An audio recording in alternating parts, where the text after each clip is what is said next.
Será que você não sabe construir hábitos saudáveis? Ou você só tá se boicotando e não tá nem percebendo? Oi, eu sou a Gi e no meu Instagram eu compartilho o meu dia a dia. E com muita frequência eu recebo esse tipo de mensagem. Não só como praticante, mas principalmente como profissional da saúde, eu percebo o quanto as pessoas estão cada vez mais interessadas em construir hábitos saudáveis e aprender mais sobre isso, o que eu acho muito positivo. Mas, por outro lado, eu percebo uma dificuldade muito grande que talvez não precisaria estar tendo em algumas coisas.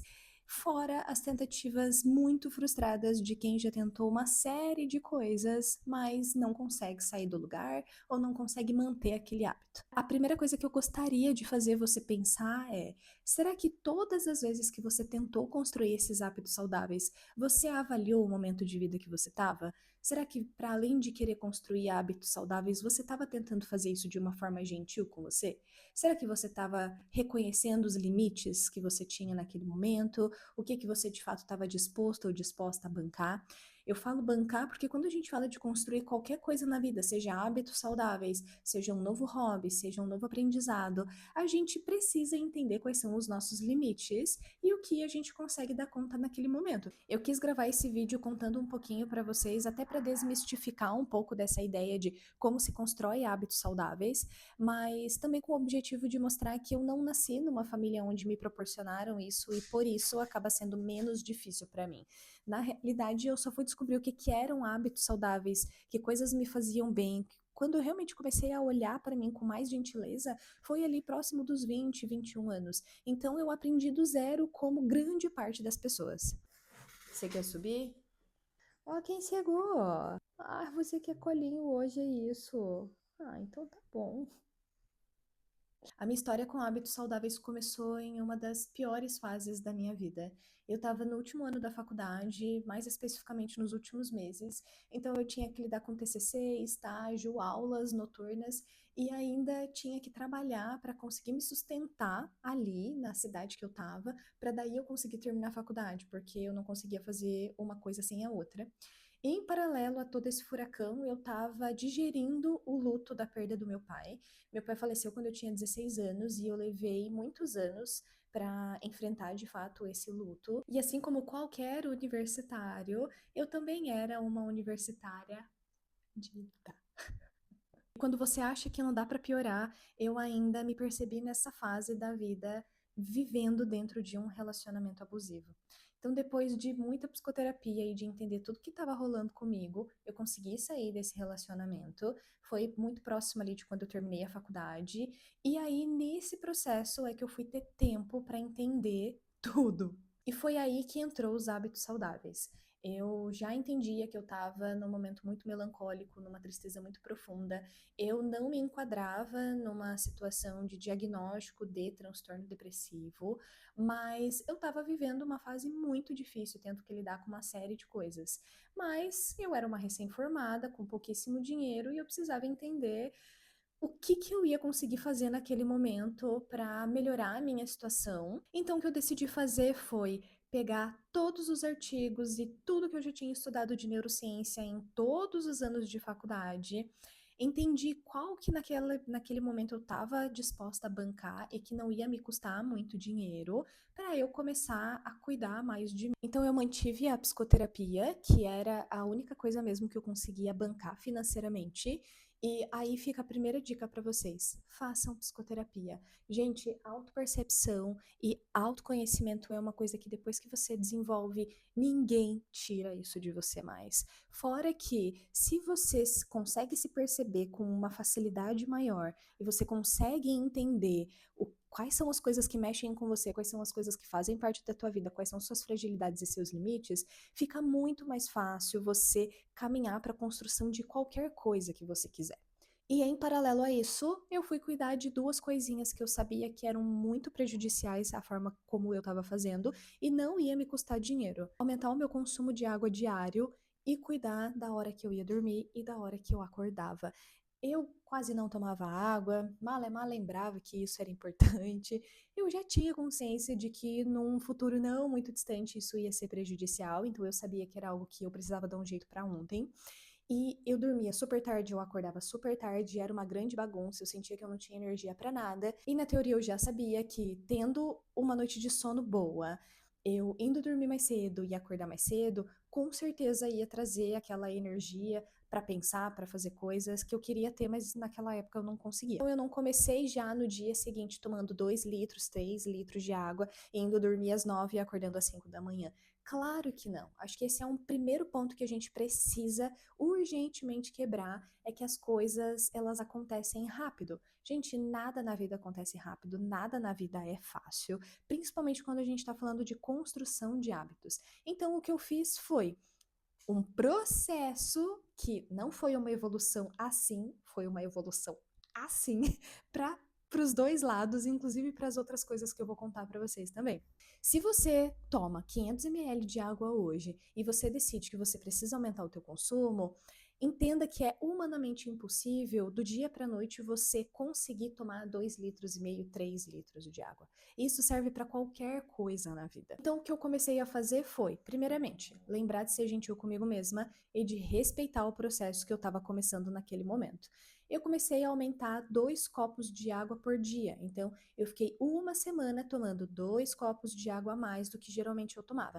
Não era aumentar todos os dias mais 2 copos, entendeu? Aí depois, na outra semana, eu aumentava um pouquinho mais. Aí depois, na terceira semana, eu não aumentava nada, eu só mantia o que eu já estava fazendo.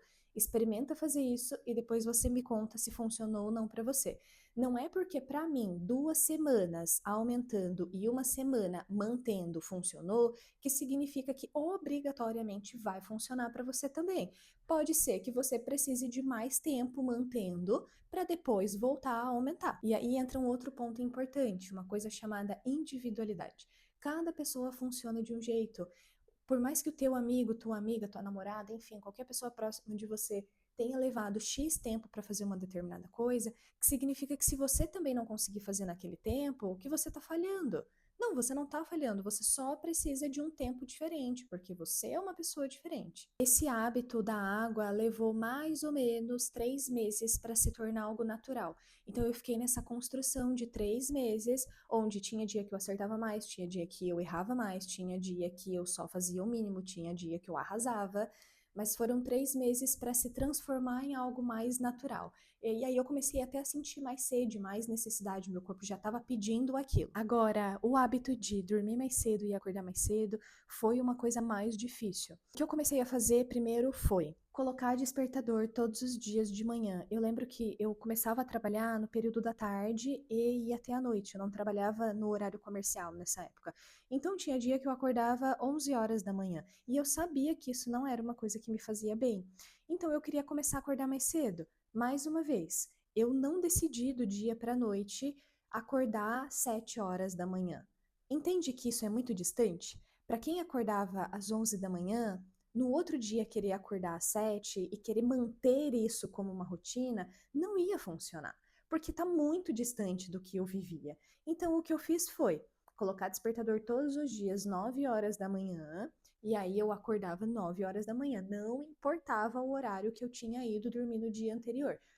E assim, o despertador tocava, eu queria explodir o despertador, eu não queria de jeito nenhum levantar, eu queria a todo custo dormir mais, mas aí eu automaticamente me lembrava do compromisso que eu estava criando comigo mesma e que esse processo ia levar tempo e que eu tinha que ter paciência. Mais um ponto importante para o teu processo de construir hábitos saudáveis. Seja paciente, você não vai gostar o tempo todo, você vai querer desistir várias e várias vezes, e pode ser que em alguns momentos até nem faça mais sentido, mas vale a pena experimentar e entender o que funciona para você.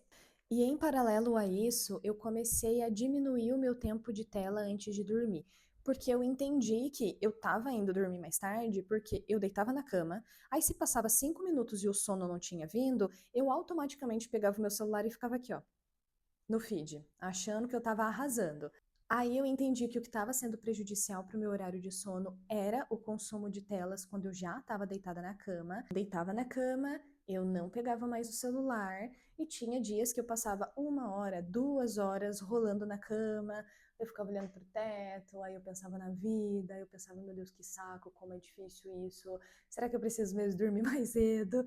Mas sim, eu sabia que eu precisava dormir mais cedo. Eu vejo um monte de gente comprando spray de lavanda e spray de vários outros cheiros e comprando umas coisinhas, uns líquidos assim concentrados pra jogar no travesseiro pra induzir o sono. E eu acho que é super válido você experimentar se fizer sentido pra você. Mas talvez o teu problema seja mais simples do que você imagina. Talvez o que esteja te faltando além de aprender a ter paciência, é se colocar alguns limites. Eu morava sozinha, eu decidia o que eu fazia da minha vida e eu poderia passar horas no celular se eu quisesse. Mas eu também entendia que se eu quisesse construir um hábito diferente, eu ia precisar dizer não para mim mesma. Então, resumindo, eu levei mais ou menos uns 5 meses para começar a se tornar natural acordar mais cedo e dormir mais cedo. Em 5 meses, eu consegui, praticando todos os dias, levando isso muito a sério. Antes eu acordava às 11 da manhã e eu comecei a acordar às 7 da manhã. E antes eu ia dormir próximo da meia-noite, e às vezes ia dormir 1 hora da manhã, e eu comecei a conseguir dormir entre 10 horas, 10 e meia da noite. Aí nessa época eu entrei numa pira de que eu tinha que começar a meditar. Eu tinha passado alguns anos estudando meditação, não por um viés religioso, mas por um viés científico mesmo. Os padrões cerebrais, entender a qualidade que a meditação tem, o que ela faz e o que ela causa no nosso cérebro, e os efeitos eram muito positivos, né? Só que nessa época eu comecei a ser bombardeada no Instagram por blogueiras e influenciadoras que acordavam às 5 horas da manhã para meditar. E eu achei que ia ser legal experimentar.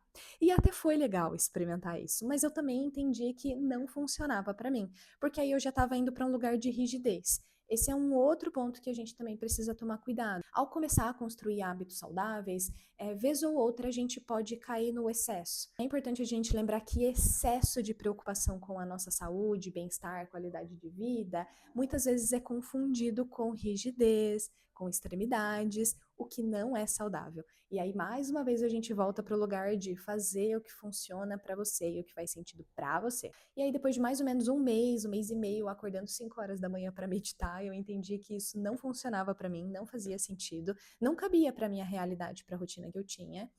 Então, eu comecei a acordar um pouco mais tarde. E eu entendi que o horário que funcionava para mim era acordar às 6 da manhã, e aí ter tempo para fazer as minhas outras coisas. E é muito curioso como um hábito vai arrastando o outro. Como eu estava dormindo mais cedo e eu estava acordando mais cedo, me sobrava tempo para fazer o básico do básico chamado cozinhar e praticar atividade física.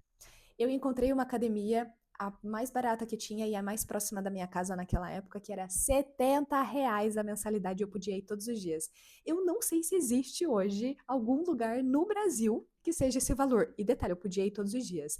Mas é claro que para quem estava sedentária naquela época, eu não ia querer tentar me enfiar numa atividade física 5 vezes na semana, não é mesmo? Eu lembro que eu fiquei 6 meses certinho, indo 2 vezes na semana.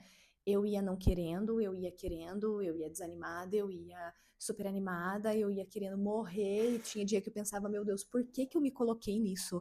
Eu tenho o livre-arbítrio, eu posso escolher não ir. Mas ainda assim eu tava lá lembrando, Giovana, você tá construindo um hábito. Então, durante 6 meses eu fiquei nessa briga interna com a minha cabeça, mas eu ia 2 vezes na semana, era inegociável. Depois disso, eu passei para 3 vezes na semana. Depois de um ano, eu comecei a ir 4 vezes na semana. E levaram 3 anos para eu começar a ir para a academia ou para qualquer atividade física que eu escolhia fazer, 5 vezes a 6 vezes na semana, mais ou menos, que é a minha realidade hoje. Percebe que o que eu tô te contando levaram 3 anos? Trazendo para minha atualidade hoje, né? Eu tô há 7 anos nesse processo de construir hábitos saudáveis. Percebe que em nenhum momento eu te disse que do dia para noite eu construí essas coisas? Ou que em 30 dias eu virei uma musa fitness?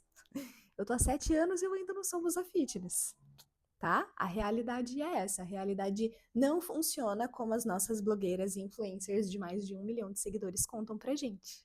E eu segui o mesmo processo com a alimentação e o mesmo processo para socialização, para começar a encontrar hobbies. Então foi um processo muito bonito, assim. Quando eu olho para trás, eu entendo que eu precisei estar no fundo do poço para aprender a olhar para mim. E eu não recomendo que você chegue no fundo do poço para aprender a olhar para você. Eu recomendo que você seja gentil com você mesma, que você seja resiliente, que você seja paciente, que você reconheça suas fragilidades e que isso não seja problema, que na realidade isso seja um impulso para você se aproximar cada vez mais de você, e não para você se culpar porque você não é boa naquilo que você gostaria ou que você achava que poderia ser. E quando a gente aprende a fazer isso, você começa a praticar em todas as outras fases e momentos da sua vida, mesmo eles sendo bons ou ruins. Eu gostaria muito de finalizar esse vídeo deixando uma mensagem que para mim é sempre um lembrete.